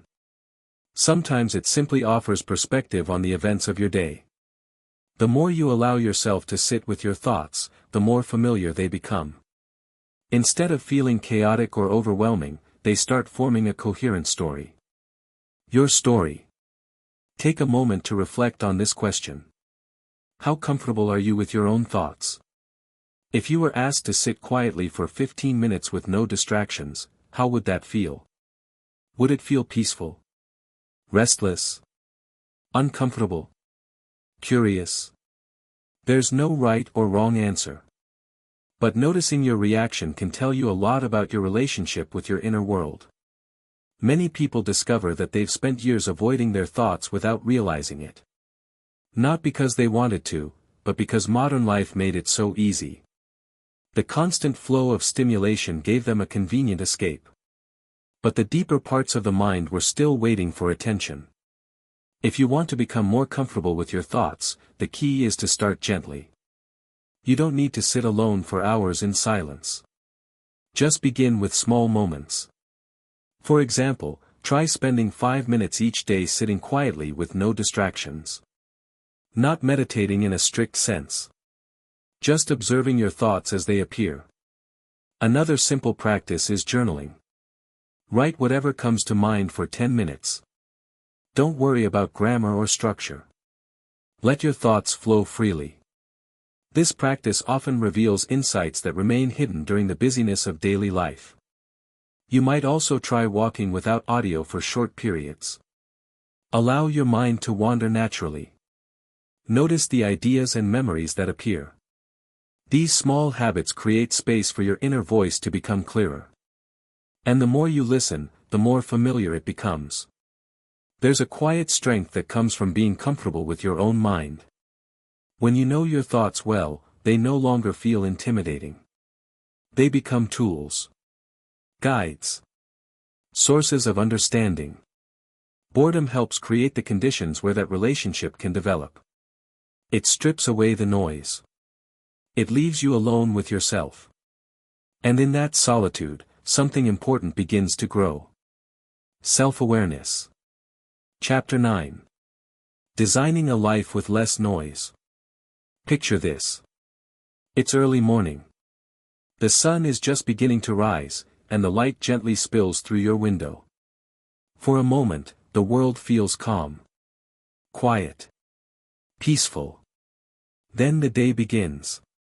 Your phone lights up with notifications. Messages arrive before you even get out of bed. Emails appear one after another. News headlines demand your attention. Social media feeds begin their endless scroll. Before you've taken your first sip of coffee, your mind is already crowded. Information. Opinions. Requests. Updates. Expectations. The quiet morning that started with peace has suddenly turned into a flood of noise. Not just sound, but mental noise. And for many people, this isn't just a morning experience.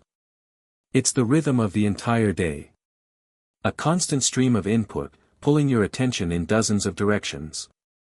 But here's a question worth asking. What if life didn't have to feel this loud? What if the chaos we experience every day isn't inevitable? What if much of that noise is optional? When we talk about noise, we're not only talking about physical sound.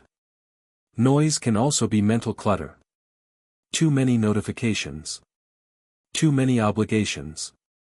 Too many things competing for your attention. In the modern world, noise is everywhere. And because it's so common, many people assume it's normal. But if you step back and examine your life closely, you may begin to notice something surprising. A large portion of that noise has been added gradually over time. One extra app. One more commitment. One more habit of checking something. None of these things seem overwhelming individually. But together, they create a life that feels constantly crowded. Your attention becomes fragmented. Your thoughts become rushed. And the quiet moments that allow clarity and creativity to emerge begin to disappear. Designing a life with less noise means intentionally choosing which inputs deserve your attention, and which ones don't. It's about creating an environment where your mind has room to breathe. There's a reason why this matters so much. Your mind wasn't designed to process endless streams of stimulation. Human attention evolved in environments that were far slower and quieter. For most of history, people experienced long stretches of calm punctuated by moments of activity. Today, the pattern has reversed. Constant activity. Constant information. Constant stimulation. Your brain is always reacting. Always processing. Always switching. And when that happens for long periods of time, your mental energy begins to drain. You might feel restless. Overwhelmed. Or strangely exhausted even when you haven't done anything physically demanding. This is the hidden cost of living in a noisy environment. Your mind never gets the chance to reset. Psychologists often talk about something called cognitive load. This simply refers to the amount of mental effort your brain is using at any given moment. Every message you read, every notification you check, every decision you make adds to that load. Individually, these things seem small. But collectively, they can overwhelm your mental capacity. Imagine carrying a backpack. At first, you add a few light items. No problem. Then you add a few more. Still manageable. But eventually, the backpack becomes heavy. You didn't notice when it happened. The weight increased gradually. But now every step feels harder. Mental noise works the same way. Small pieces of information accumulate until your mind feels overloaded. When that happens, boredom becomes almost impossible. Because the mind never reaches a quiet state.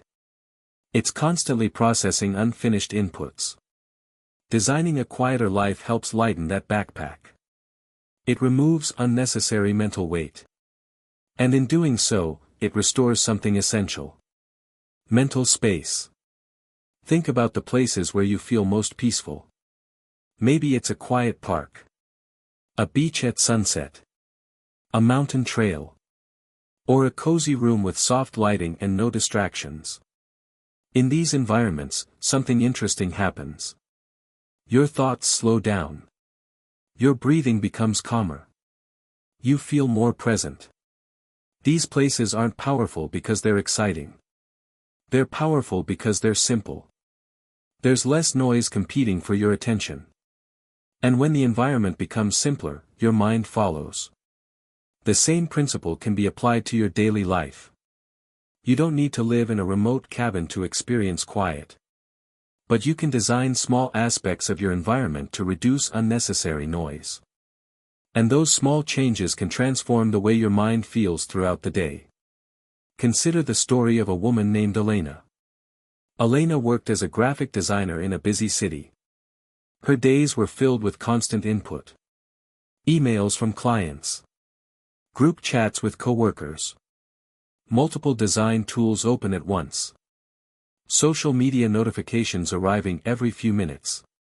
At night, she often felt mentally exhausted. Not because her work was too difficult, but because her attention was constantly being pulled in different directions.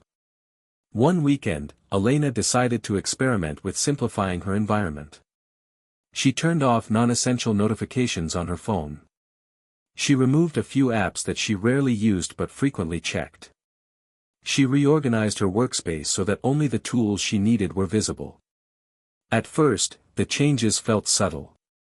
But within a few weeks, she noticed something remarkable. Her mind felt calmer. Her work sessions became more focused. And the quiet moments during her day, moments that once felt uncomfortable, began to feel refreshing. Elena hadn't changed her entire life. She had simply reduced the noise.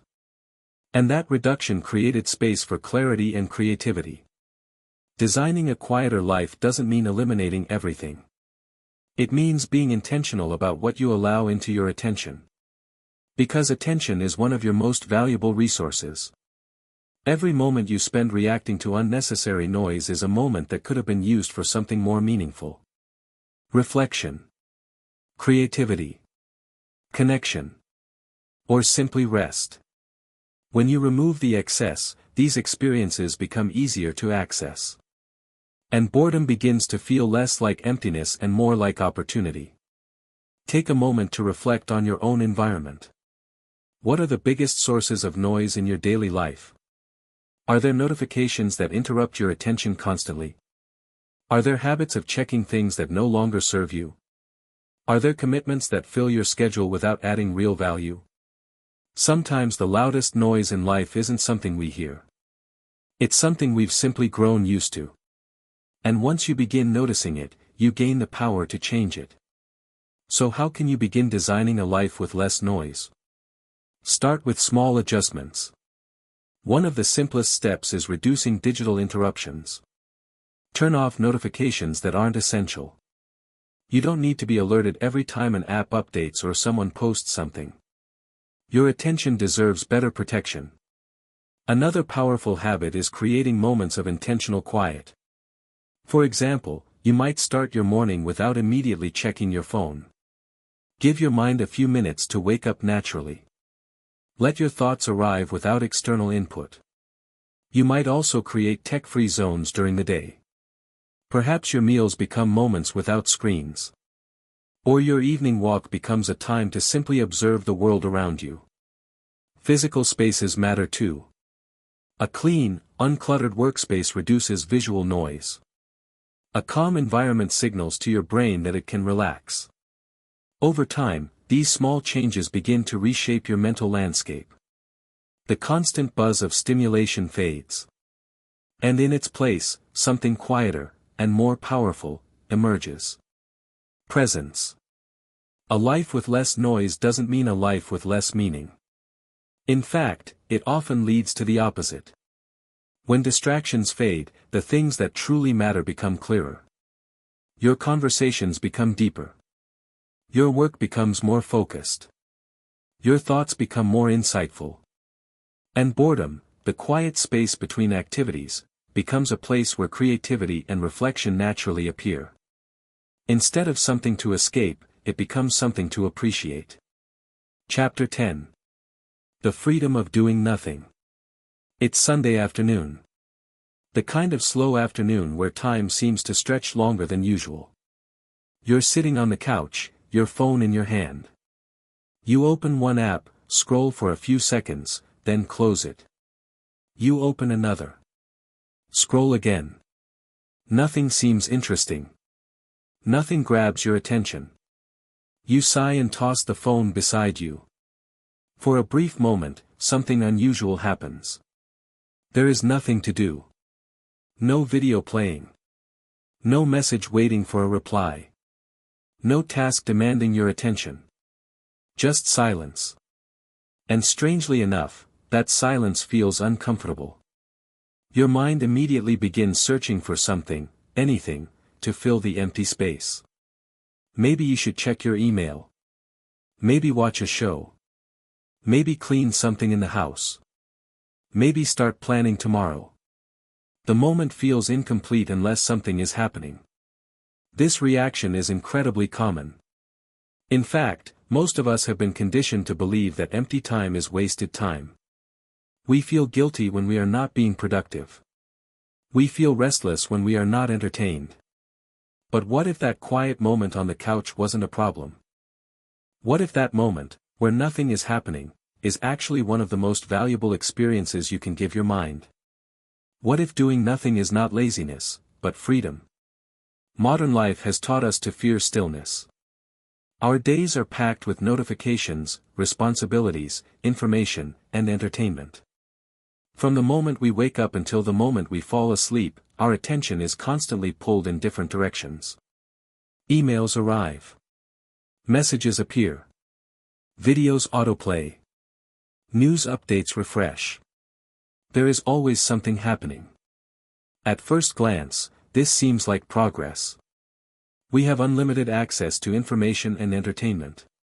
We can learn anything instantly. We can communicate with anyone at any time. But there is a hidden cost to this constant stimulation. Our minds never stop running.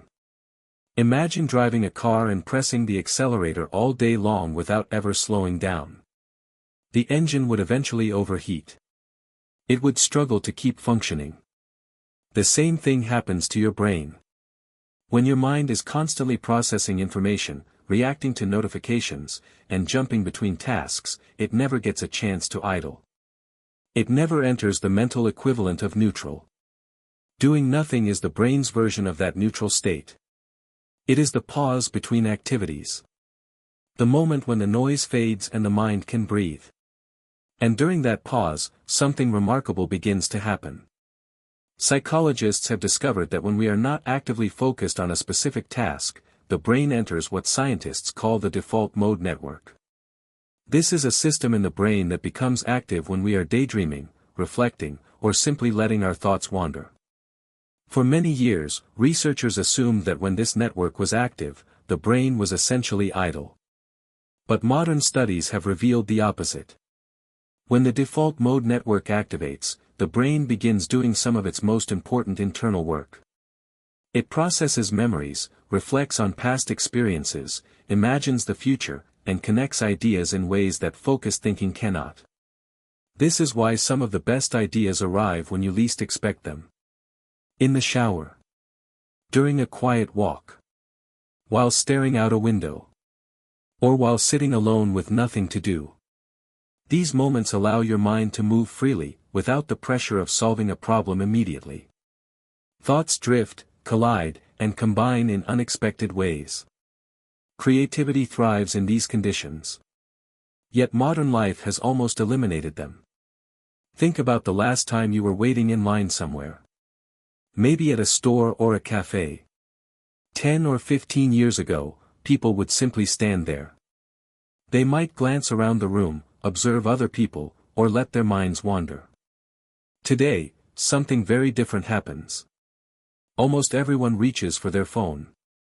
Within seconds, the empty moment disappears. The boredom is gone, but so is the opportunity for reflection. We have become incredibly skilled at avoiding stillness. Every spare moment becomes an opportunity for consumption. If we are bored, we scroll. If we are quiet, we play something in the background. If we are alone with our thoughts, we quickly find something to distract ourselves. But this constant avoidance of boredom slowly weakens our ability to think deeply. It trains our minds to expect continuous stimulation. And without stimulation, we feel restless. Children demonstrate this dynamic perfectly. For generations, kids would often complain about boredom. "I'm bored," they would say to their parents. But something interesting usually followed that complaint. Eventually, the child would invent something to do. They would create a game, build something out of random objects, explore outside, or invent imaginary stories. Boredom forced creativity. It pushed the mind to create instead of consume. But today, boredom rarely lasts long. A child says, "I'm bored," and a screen appears. A video starts playing. Entertainment begins instantly. The boredom disappears. But so does the imagination that boredom would have sparked. This pattern doesn't disappear when we grow up. It simply changes form. Adults replace imagination with endless consumption. Instead of inventing games, we scroll social media. Instead of daydreaming, we watch short videos. Instead of reflecting, we distract ourselves. But the creative engine of the brain still works the same way it always has. It needs space. It needs quiet. It needs moments where nothing is happening. Throughout history, many of the world's most creative thinkers relied heavily on solitude and stillness. Writers, inventors, and philosophers often spent long periods simply walking, sitting quietly, or staring into space. To an outside observer, it might have looked like they were doing nothing. But inside their minds, something extraordinary was happening. Ideas were forming. Connections were being made. Insights were emerging. One famous writer described his creative process in a surprisingly simple way. Every day, he would sit in a comfortable chair with no books, no phone, and no distractions. His only rule was that he could either sit there or write, but he was not allowed to do anything else. At first, nothing happened. Minutes passed. Sometimes even an hour. But eventually, his mind would begin producing ideas simply because it had nowhere else to go. That quiet chair became the birthplace of many of his stories. This principle applies to everyone, not just artists or writers. Your brain contains thousands of experiences, memories, and ideas that are constantly waiting to connect in new ways. But those connections require mental space. Without stillness, the connections never form. So take a moment to ask yourself something honestly. When was the last time you did absolutely nothing? Not watching something. Not listening to something. Not scrolling through your phone. Just sitting quietly with your thoughts. For many people, the answer is surprisingly difficult to recall. And if that's true for you, there is no judgment here. It simply reflects the world we live in. But imagine what might happen if you allowed a few small moments of stillness back into your life. Moments where your mind is not being directed by algorithms, notifications, or endless content. Moments where your thoughts can move freely. At first, this may feel uncomfortable. Your brain has become used to constant stimulation, and without it, restlessness appears. You might feel the urge to check your phone. You might feel impatient. You might feel like you're wasting time. But if you stay in that quiet moment long enough, something begins to shift. The restlessness softens. Your breathing slows. Your thoughts begin to wander naturally. And eventually, clarity appears.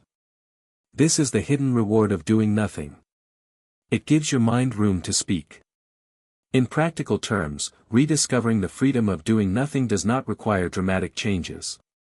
It begins with small choices. For example, the next time you are waiting for something, whether it's an elevator, a bus, or your food at a restaurant, resist the immediate urge to grab your phone. Instead, simply observe your surroundings. Notice the details of the room. The sounds around you. The movement of people. Let your mind drift wherever it wants to go. Another powerful practice is taking what some people call a nothing walk. Go for a short walk without music, podcasts, or phone notifications. No destination is necessary. Just walk. At first, your mind may replay random thoughts or worries. But after a few minutes, those thoughts begin to settle. New ideas often appear during these quiet walks. Many people find that their best insights arrive when they give their minds space like this.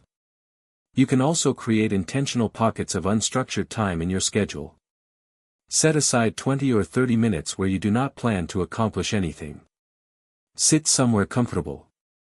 Look out a window. Let your thoughts move freely without trying to control them. It may feel strange at first. But over time, these quiet moments become deeply refreshing. Your mind resets. Your focus improves. Your creativity strengthens. Most importantly, you begin to experience a different relationship with time.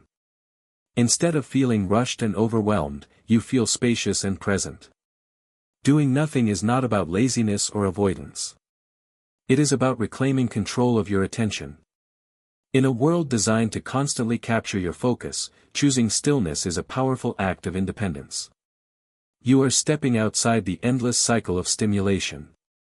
You are allowing your mind to breathe. And in that breathing space, something important begins to return. Clarity. Perspective. Creativity. Peace. Because sometimes the most productive thing you can do is stop trying to be productive. Sometimes the most meaningful ideas appear when you are not searching for them. And sometimes the greatest freedom in life is the simple realization that you do not need to fill every moment. You are allowed to pause. You are allowed to rest. You are allowed to simply exist. And when you finally allow yourself to do nothing, you may discover that the quiet space you once feared is actually one of the most powerful places your mind can be. Conclusion. The quiet power of an unbusy mind. There is a quiet moment that happens sometimes at the end of a long day. The lights are dim. The noise of the outside world has faded. The endless stream of notifications has slowed, and the day's responsibilities are finally behind you. For a brief moment, everything becomes still. No demands. No pressure. No constant movement. Just silence. For many people, this moment doesn't last long. Almost automatically, the hand reaches for a phone. A video begins playing. Music fills the room. Something, anything, is added to break the quiet. But imagine allowing that silence to stay. Imagine sitting in that calm space without trying to escape it. In that moment, something remarkable begins to happen. Your mind softens. Your breathing slows. Your thoughts begin to move in a different rhythm, less rushed, less scattered, more thoughtful. This is the quiet power of an unbusy mind. And throughout this audiobook, you have explored something that most people overlook in the modern world, the hidden strength inside boredom, stillness, and mental space. At first, boredom seems like something negative. It feels uncomfortable, even frustrating. Our instincts tell us to remove it as quickly as possible. We distract ourselves with screens, conversations, tasks, or entertainment. But boredom is not the enemy. In reality, boredom is often a doorway. It is the moment when your mind runs out of distractions and begins searching deeper within itself. Think about how creativity often works. Ideas rarely arrive when we are forcing them. They appear unexpectedly, while taking a walk, staring out a window, washing dishes, or sitting quietly with nothing in particular to do. Those moments are not accidents. They are the result of mental space. When your mind is no longer overwhelmed with constant input, it begins to reorganize itself. Thoughts that were buried under noise start rising to the surface. Connections form between ideas that once seemed unrelated. Clarity emerges. But the benefits of an unbusy mind go beyond creativity. Stillness also strengthens your attention. Modern life constantly fragments our focus. Every notification, every headline, every new piece of content competes for a slice of our attention. Our minds jump rapidly from one thing to another. Over time, this pattern trains us to think in short bursts. Deep focus becomes more difficult. Long periods of concentration feel exhausting. Yet when you allow moments of boredom into your life, something begins to shift. Your brain relearns patience. It relearns how to stay with one thought for longer periods. It becomes comfortable with slower thinking, deeper reflection, and sustained attention. In other words, boredom retrains your mind to focus. An unbusy mind also allows you to reconnect with yourself. Many people move through life on autopilot. Days become filled with routines, responsibilities, and distractions. Weeks pass. Months pass. Sometimes even years pass without deeply examining the direction of one's life. When everything is constantly busy, there is little room to ask meaningful questions. Am I truly happy with the path I'm on? What kind of life do I want to build? What matters most to me? Stillness creates the space where those questions can finally appear. And although those questions can sometimes feel uncomfortable, they are also powerful. They guide us toward more intentional living. The simple act of sitting quietly can become a form of listening, not to the outside world, but to your own mind. Another quiet benefit of boredom is emotional clarity. When we fill every moment with distraction, we often push emotions aside without realizing it. Stress, frustration, sadness, and even excitement get buried under constant stimulation. But when life slows down, those emotions begin to surface. At first, this can feel uncomfortable. You might notice worries you hadn't acknowledged before, or thoughts you've been avoiding. But facing those emotions is not weakness. It is part of understanding yourself more deeply. An unbusy mind allows you to process experiences instead of simply rushing past them. It gives your brain the time it needs to reflect, adapt, and grow. In this way, boredom becomes a tool for emotional balance. Throughout history, some of the most thoughtful people intentionally created space for this kind of reflection. Philosophers walked long distances alone. Writers spent hours sitting quietly before putting a single word on paper. Inventors allowed their minds to wander freely before discovering groundbreaking ideas. These individuals understood something that modern life often forgets. A quiet mind is not an empty mind. It is a powerful mind. But perhaps the greatest gift of embracing boredom is the sense of freedom it creates. When your happiness depends on constant stimulation, you become dependent on external sources of entertainment. Silence feels uncomfortable. Empty time feels like a problem to solve. But when you learn to sit comfortably with your own thoughts, that dependency begins to disappear. You no longer need endless content to feel satisfied. You no longer feel restless when life slows down. You discover that peace can exist even in the absence of activity. This is a form of freedom that many people rarely experience. It is the freedom to pause. The freedom to breathe. The freedom to exist without constantly chasing the next distraction. And perhaps most importantly, it is the freedom to choose where your attention goes. Attention is one of the most valuable resources you possess. Every moment of your life is shaped by what you focus on. When your attention is constantly pulled in different directions, life can begin to feel chaotic and overwhelming. But when you regain control of your attention, when you decide what deserves your focus, life becomes clearer and more intentional. Boredom helps you reclaim that control. It creates the pause between stimulus and reaction. It gives you a moment to decide rather than automatically respond. And in that moment of pause, you regain ownership of your mind. Of course, embracing boredom does not mean rejecting productivity, technology, or entertainment. These things have their place in modern life. The goal is balance. To create moments of stillness within the noise. Moments where your mind can wander freely. Moments where nothing is required of you. Moments where you can simply be. These moments may seem small, but their impact can be profound. A quiet walk. A few minutes staring out a window. A pause before reaching for your phone. These simple choices gradually retrain your brain. They reintroduce calm into your mental environment. Over time, you may notice subtle changes. Your thoughts become clearer. Your focus becomes stronger. Your creativity becomes more active. And your relationship with time begins to feel less rushed. Life starts to feel a little more spacious. A little more thoughtful.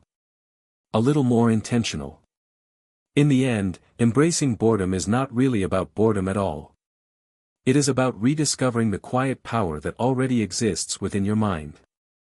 It is about remembering that your brain does not need constant stimulation to function well. Sometimes it needs the opposite. Space. Silence. Stillness. Within that stillness lies something extraordinary. Ideas waiting to form. Insights waiting to appear. Peace waiting to be felt. All of it hidden beneath the noise of a constantly busy world. So the next time boredom appears in your life, resist the urge to eliminate it immediately. Instead, welcome it for a moment. Sit with it. Listen to it. Allow your mind to wander without direction. Because within that simple moment of doing nothing, your mind may rediscover something it has been missing for a long time. Clarity. Creativity. And the quiet, powerful freedom of an unbusy mind.